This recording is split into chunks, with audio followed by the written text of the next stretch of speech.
Good day mga ka-sounds, baka naghahanap pala kayo dyan ng isang flat LED par. So ito po yung ating LPC015 na LED par na ito. Bali yung kanyang body is made of aluminum alloy. Pag nag-order pala kayo nito, set na po yan, 2 piraso na po yan na LED par. So hindi po yan kasama dito yung DMX controller. Ang ating LED par na ito, nasa 54 bulb po yan at saka kada bulb is nasa 3 watts. So makikita po ninyo ngayon dito, bali kada LED par nilagyan ko po siya ng DMX controller. Ito po ay full colors, RGB po ito, red, green, and blue. Ibig sabihin po ng full color, pag pinailaw po natin yung kulay red, lahat ng bulb po dyan ay iilaw ng kulay red. Ito naman yung kanyang likuran. Sa kanyang likuran, meron po siya ditong fan. At saka pwede nyo pala itong i-sound active kung wala kayong DMX. At saka iset po niyo sa automatic. So ngayon, simulan natin yung mga color combination po dito.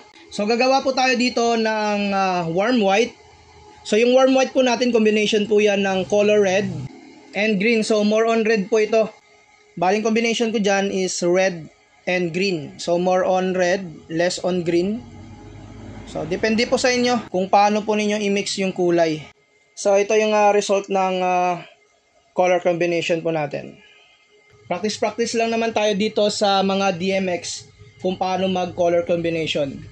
So ito naman yung mga ibang function ng ating flat LED par pag nilalagay natin sa DMX. Maganda talaga pag meron kayong DMX controller para mas makontrol po ninyo yung mga ilaw po na ito. So ito nga yung ating test po dito sa ating flat LED par na ito. So kung naghahanap talaga kayo ng ganitong klaseng LED par na gagamitin po ninyo sa mga events, napakaganda na po nitong gamitin. So kung gusto niyo mag-avail nito, paki-click lamang yung ating yellow basket.